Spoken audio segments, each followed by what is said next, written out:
예, 반갑습니다. 김영식입니다. 오늘은 수소 충전소의 문제점에 대해서 말씀을 드리도록 하겠습니다. 수소는 뭐 아시다시피 뭐 가볍고 무색이고 일조 원소이고 유일한 비금속이고 동위원소로는 중수소, 삼중수소가 있습니다.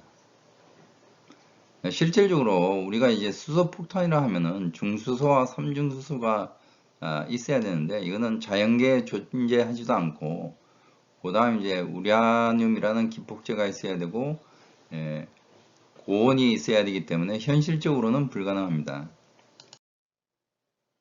요거는 이제 수소 연료 전기차에 대해서 간단하게 뭐 읽어보시면 될 것 같고요. 그 다음에 충전소 종류도 제가 계속 설명을 드렸습니다. 융합은 제조식이 반드시 있어야 되고 복합은 제조식이 없는 거고 패키지형은 충전기를 제외한 나머지를 패키지로 묶어서 충전하는 방식입니다.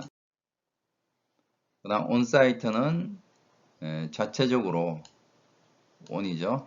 자체적으로 제조를 해야 됩니다. 그래서 수전에나 계질이 필요하고 오프사이트는 튜브 트레일러로 갖고 오던 파이프라인으로 갖고 오던 외부에서 갖고 오는 형태입니다. 압축기부터는 방식이 똑같습니다. 압축하고 추갑하고 충전하는 거. 보시면 동일하게 이제 공급 방식만 제외하고는 동일합니다. 수전에는 이제 뭐 EMS나 수소 에너젠이 있고, 그 다음에 이제 계질은 뭐 JNK 히타, 그 다음에 현재는 현대 롯데미 오사카 거를 가지고 와서 같이 구축을 하고 있습니다. 요거는 이제 기본적인 요구 사항들입니다.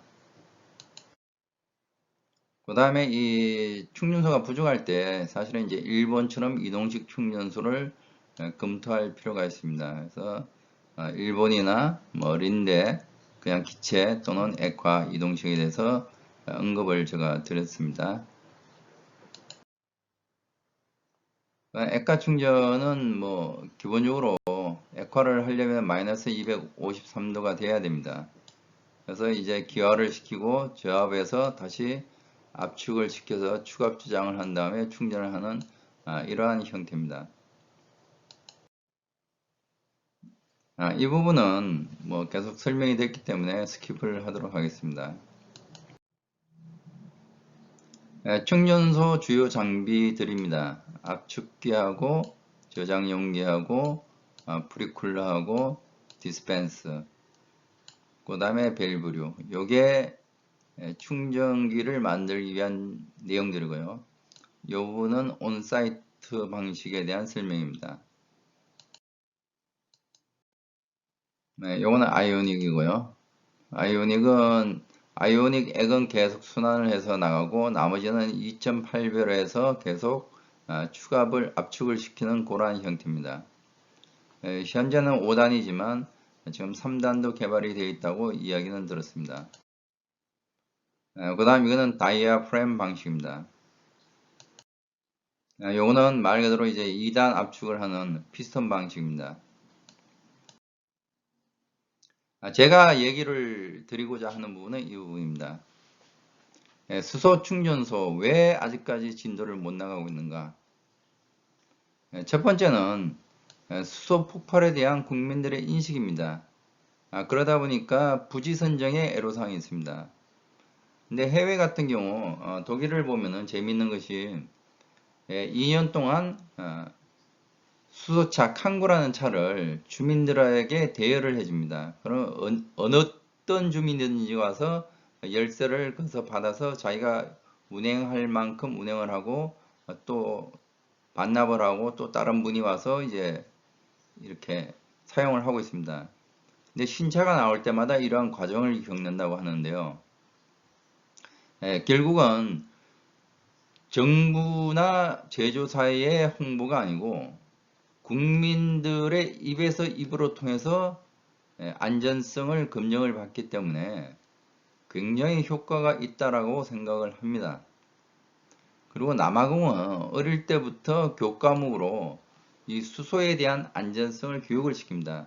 그래서 이러한 부분은 우리나라도 뭐 홍보 스포츠라든지 이렇게 열심히 노력은 하고 있는데 가장 좋은 것은 어릴 때부터 학생들에게 이러한 부분을 만화든 안 그러면 이제 교과에 나오는 어떤 한 형태든 교과목으로 반드시 집어이어서 교육을 시키는 것이 필요할 거라고 생각합니다. 근데 그러려다 보면 사실은 인력이 필요한데 전문적인 교수나 강사들도 부족하지만 현장에 있는 인력들도 부족합니다. 그러면 이러한 인력이 각 제조사별로 육성되고 인력이 배양이 돼야 되는데 문제는 신규 업체들이 자꾸 생기다 보니까 왜냐하면 이제 하이넷 예전에는 충전소를 구축하는 업체가 뭐 EM솔루션, 효성, 광신경였는데 하이넷이 들어오면서 가입을 하다 보니까 한 10군데로 늘어났습니다. 그러니까 그 업체가 경험이 없다 보니까 신규 업체나 해외 업체들이 들어오기 위해서는 기존에 있던 업체들의 인력을 빼가기를 하게 되는 겁니다. 뭐 정확하게 얘기하면 인력 빼가기라고 얘기를 하기가 좀 어려운 게 기존에 있는 업체들의 이제 사실은 이제 인력이 부족하고 힘들고 이러다 보니까 신규로 들어오는 업체들이 인력을 공모를 하는 거죠. 좀 더 좋은 조건, 현재보다는 뭐 인건비가 연봉이죠. 연봉을 한 10%나 20% 올려서 직원 공모를 하게 되면은 기존에 있던 직원들은 그런 데를 보고 이제 본인들이 사실은 이제 응모를 하게 됩니다. 입사를 이제 하기 위해서 사실은 이렇기 때문에 이걸 뭐 정확하게 인력 빼가기라고 하기는 애매는 하지만 현재 그런 상태로 가고 있습니다. 기존 업체들은 계속 육성을 하고 있는데 이런 식의 순환이 되다 보니까 굉장히 어려워지는 거죠. 그러다 보니까 인력이 한두 명씩 빠져나가고 그러다 보면은 신규 업체들이 짓는데 충전소를 짓는데 납기도 오래 걸리고 품질에도 문제가 되고 계속 이러한 것이 이제 악순환이 되고 있는 겁니다. 그래서 제가 봤을 때는 우리가 흔히 선택과 집중이라는 얘기를 많이 하는데 신산업이나 이런 부분에 대해서는 반드시 집중이 더 필요하다고 봅니다. 집중해서 제품이 안정화되고 인력이 안정화되고 충분한 인력이 육성이 되면은 그때 그 인력들이 만약에 신규로 회사를 차린다든지 해서 선택권을 넓히는 거죠. 그러니까 선택과 집중이 아니고 집중과 선택이 오히려 필요한 그러한 시점이라고 볼 수 있습니다. 그래서 현재 대학이나 공고 등 교과목 개설이 필요합니다. 지금 주로 신재생 학과에서 많이 하는데 수소에 관련된 부분이 사실은 그렇게 많지는 않습니다. 그 다음 법 제도적인 문제인데 이 부분은 뭐 제가 따로 얘기하기는 좀 애매하지만 뭐 1월 9일 날 수소경제법 통과되고 7월 달에 수소경제위원회 발족이 되고 그 다음 상계 기관이 선정이 되고 해서 굉장히 탄력을 받을 것으로 예상은 됩니다. 다만 업체에 대한 의견 반영이 아직까지는 조금 부족한 것으로 생각이 됩니다. 그 다음 네 번째가 통합관리 시스템입니다. 현재 한 45개 정도의 이제 충전소가 있는데 지금 이제 과제나 정부에서 하고 있는 것이 주로 이제 그 대기 시간, 그다음에 이제 고장이 났는지 안 났는지 이 정도에 대한 모니터링 사업을 제가 추진하는 걸로 알고 있습니다. 특히 이제 안전 쪽에 많이 이제 포커싱이 되어 있는데 제가 봤을 때는 가동률이 아주 중요하죠. 그다음에 이제 고장률, 그다음 충전 능력, 그다음에 J2601에 대한 규정 연수 이러한 것들이 포괄적으로 참 포함이 돼야 됩니다. 그리고 이거는 반드시 어떤 지자체나 특정 업체한테 이 과제를 맡겨서 될 것이 아니고 정부가 반드시 해야 된다라고 생각을 합니다. 산자부나 또는 뭐 지금 이제 H2 코리아죠. 이런 데서 하지 않으면은 각 지자체나 업체들은 고장률이나 이러한 데이터 오픈을 사실 하지 않습니다. 그래서 이것은 반드시 정부가 해야 된다고 생각을 합니다. 그 다음 국산화입니다. 지금까지는 개발을 해도 사실 사용하지 않았습니다. 지자체에서도 그럼 어디 가서 실적을 가지고 오세요. 근데 그러면은 사실은 진입 자체가 불가능합니다.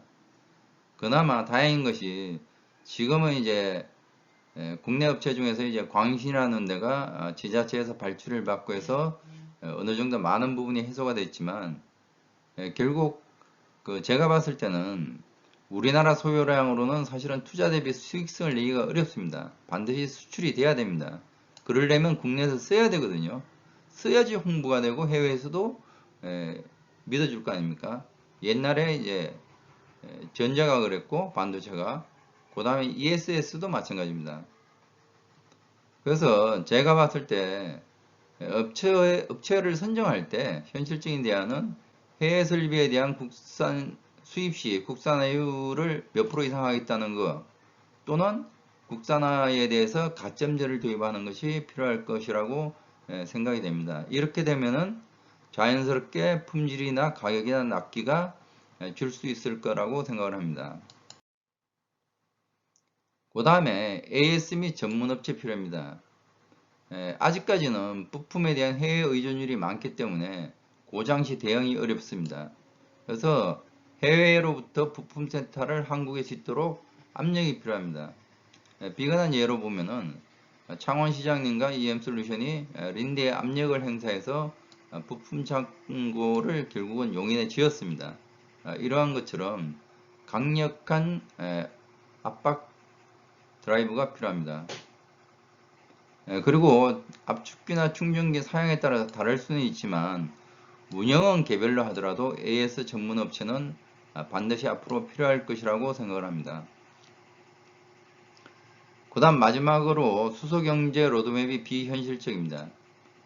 비현실적이라는 표현은 좀 애매는 하지만 처음에 3개사 정도가 있었습니다. 뭐 효성이나 뭐 EM솔루션이나 광신 정도죠. 근데 하이넷 들어오면서 10개사로 늘어나다 보니까 여기서 구축할 수 있는 충전소 대수를 듣는 거죠. A 뭐 하나, 둘, 셋, 넷, 다섯, 여섯, 일곱, 여덟, 아홉, 열 뭐 이렇게 받았는데 문제는 이렇게 교집합입니다.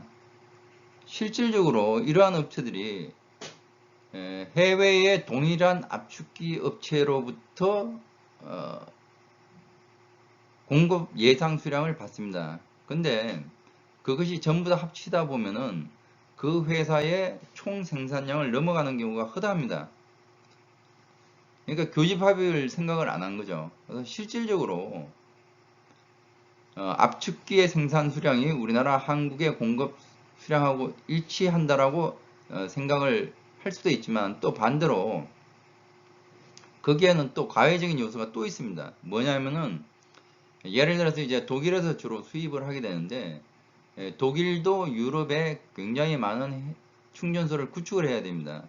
그러면은 압축기의 총 생산 캐파의 해외 공급분을 뺀 나머지가 이제 한국에 들어오는 겁니다. 그러니까 이거는 실질적으로 그렇게 생각보다는 많지가 않습니다. 그래서 지금 제가 봤을 때는 2022년도 지금 이제 원래 올해까지가 167개인데 한 50개 정도 예상이 되고 있고 그 다음 2022년도가 310개인데 한 150개 예상이 됩니다. 그래서 현실화를 할 필요가 있지 않느냐라는 생각이고 이것이 가능하기 위해서는 방법은 있습니다. 지금은 지방자치제가 가스 기공을 통해서 발주를 내는 경우가 많습니다. 물론 지자체 스스로도 발주를 내지만 또 하나는 환경부 산하의 자동차 환경협회에서 일반인을 대상으로 50%를 지원을 해주는 것을 하는데 대부분 하이넷이 가져가는 경우가 많습니다. 이렇게 하든 이렇게 하든